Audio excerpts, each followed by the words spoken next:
Hi, and welcome back everyone to my channels. So today video, I will discuss the vision transformer algorithm.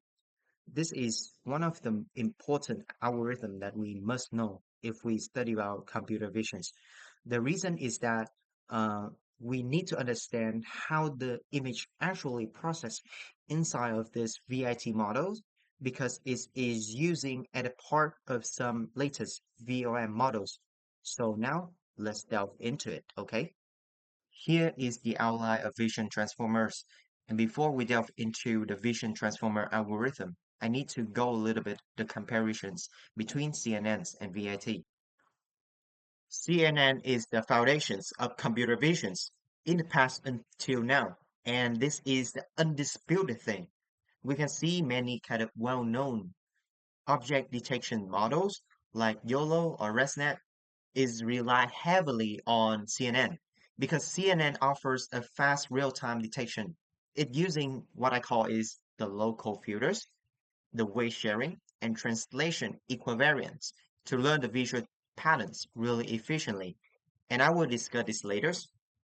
On the other side, VIT is rely on self-attentions, which means is no need to use any CNN, and it can capture the global context across an image from a very first layers. That means like something CNNs must build up gradually through a deeper layers. So I can draw a conclusion here. The CNN and the vision transformers, they both serve for a different purpose, and they have the two different way to understand an image. So basically, the way we're choosing the model, like CNN or vision transformers, it will affect directly to what I call the accuracy, the speed, and the deployment performance. So below here, I set for two complexities. The first one is CNN. Here's the complexity of it, is the input with the image is H, W, and C. Meanwhile, the K here is the side of the kernel. We can see although it's quadratic here, but actually it's not that big because the kernel size is usually around 3 or maybe 5 only. So it's not really big. It's going to be depending on what architectures it's using and what kind of kernel size it's using. On the other side, VIT is actually having the bottleneck here is quadratic, what I mentioned previously on the Transformers video. So is have the complexities for n here is the total number of pass size. So the more we have the patch, that means like it's going to be equal to the token. The model needs to process more, which lead to the intensive requirement in GPU. So we will ask ourselves a question like, can we really alternate completely the CNN? And from my perspective, is will depending on our task as well. Because both the CNN and VIT, they offers their pros and cons. And it's going to be depending on the task whether we want to enhance the accuracy or we want to run on some edge device or some low resource devices. So it's going to be depending on the task. And here is a table that I compares for the CNN and VIT. So I will pass through this and we will discuss the image to grab a better understanding between them. Now we move to a little bit CNN walkthrough to understand a little bit. So in this part, I'm not gonna delve too deep into the CNN. I just revise for a little bit how does it work and telling the key features to understand why the VIT is created. So first of all, here's the CNN. So we can see in the image, the input will be the image here, and then it's a pass for many convolution layers and activation functions and pulley as well. So basically the small square here, we can see this is the kernel side. So it's going to be slicing from the left to the right, from the top to the bottom. And at the end is going to be extract many features. And we can see here is going to be flattened into the one dimensional and using it as the input for the fully connected, which we can consider is the multi-layer perceptron here, and passing through many layers here to passing for the submap functions to gain for the class probability to classify what object is it. So now we move to the CNN key features. So the CNN have the strongest key features is the inductive bias. So what does it mean? So basically is the compromise between the weight sharing and translation equivariant. So because it's called bias, because it is have some assumption inside the architectures.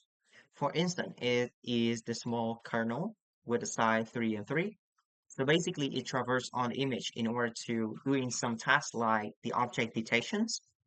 So the kernel can easily to detect the edge or the border of the object, and that is the reason why it's widely used in object detection task. And the another features is it's fast, like what we mentioned before. It's fast in training. So we can see here because it's have a really small learnable kernel size here. So it is not requiring too much kind of data in order to learn how to detect the object.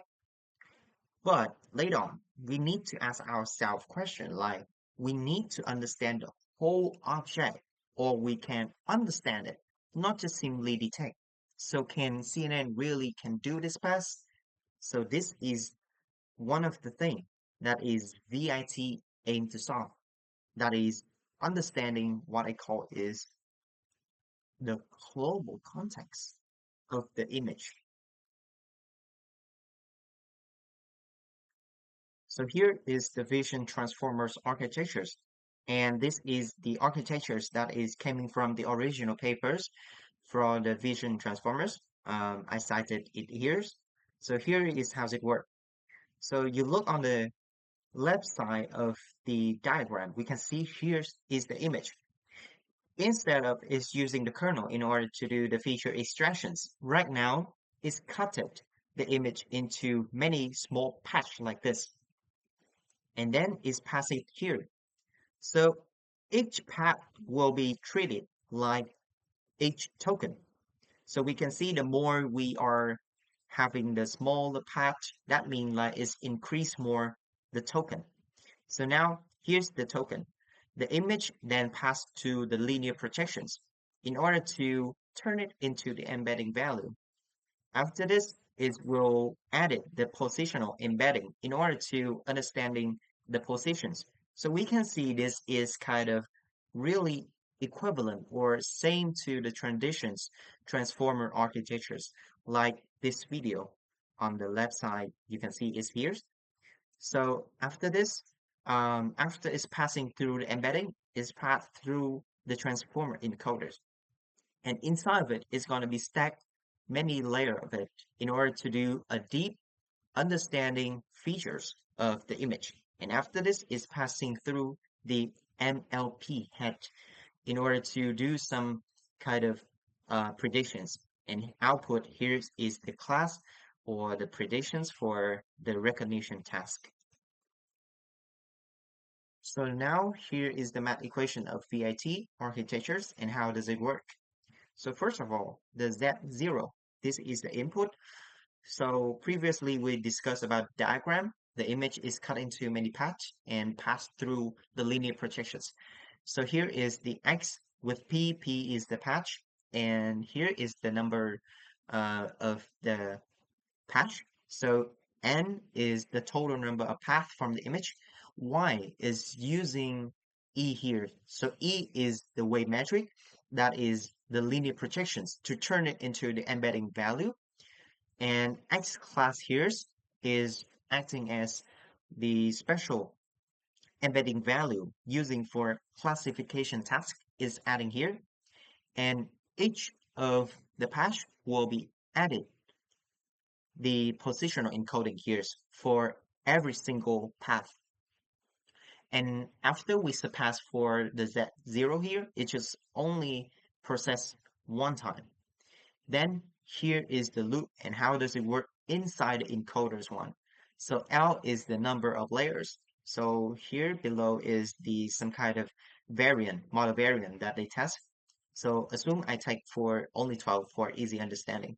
So L is equal to 12. So basically is surpassed for many layer like this.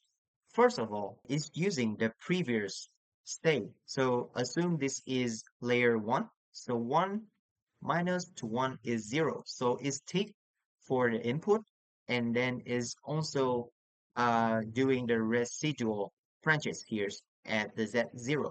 And then is passed through multi-layer perceptron here by taking the Z in considers in Z layer 1 and then also doing the residual thing here.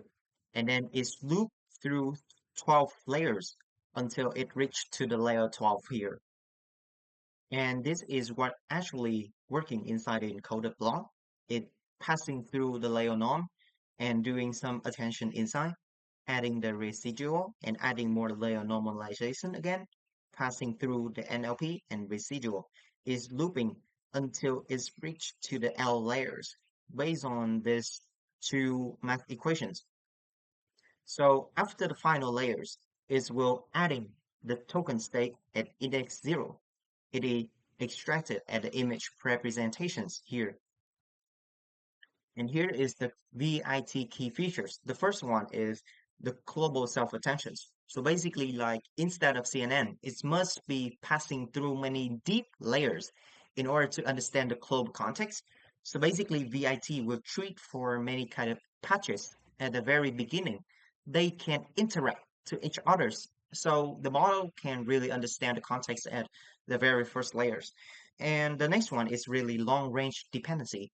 So basically, it can easily connect with the distant image regions or many kind of contexts throughout the image. However, it have the weak in inductive bias. In CNN, we have kernel, and it is something that's assumptions in the architectures. But in the VIT, is there not have this?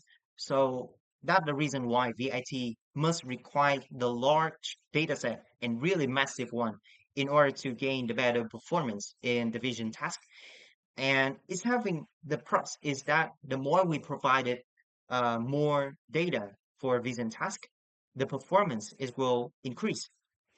And it's also used the uniform architectures and is inherent from the transformers block that is quite of simple to scale and modify.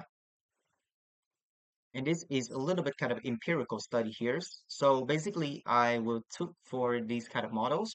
So the VIT with a huge version, VIT large version, and the next one is the layer side. So on the other hand, the papers. I take this empirical study from the papers, and they also test on CNN-based model. So here is the ResNet. So we can see here's the accuracies we benchmark on the larger data set. We always see is gain the better performance rather than the CNNs. So basically, like previously we mentioned, like the CNN will reach to the ceiling of the performance if the data set is increased really big. Meanwhile, if we provide many and much data for the vision transformers, it can easily to understand the context. So below here is the chart that we can see the more we increase the data. So here is the number of JFT with 300 million image. We can see the VIT is really outperformed and outdo compared to the CNN-based models. So that means like the CNN base is really good when it's working on some kind of detection task that requires small and medium data set. But however, if the task that is required to understanding the context or understanding something, so we must use the VIT and we need to use a massive data on it and is increase really high accuracy, although is will be really consuming a lot of resource. So this is the point that we really need consideration. Finally, this is the former informations. So many people they argue that the VIT can completely alternate to CNN, but actually I'm not really support for this one. So like what we discussed previously, so the choice between VIT and CNN, it depending on our task as well. For instance, here's the hybrid architectures from the model is detection transformers. So it still use the CNN here in order to do the feature extractions and passing through the transformers in order to doing some kind of detection task. And then we keep asking ourselves a question like, where is the VIT is applied? Actually, VIT is applied widely, and it is the foundations of the current VLM vision language models. So, for instance, here's I take the architectures from Polychamas. This is the VLM models. So it is used the VIT as the encoders through the projection layers. And after this, in order to understanding the context or doing some kind of task for the vision language model, it using the LM text decoders to process this, or even for some kind of latest models from Web3 LMs. So it's also do the same thing. It is use image and input passing through the vision encoders.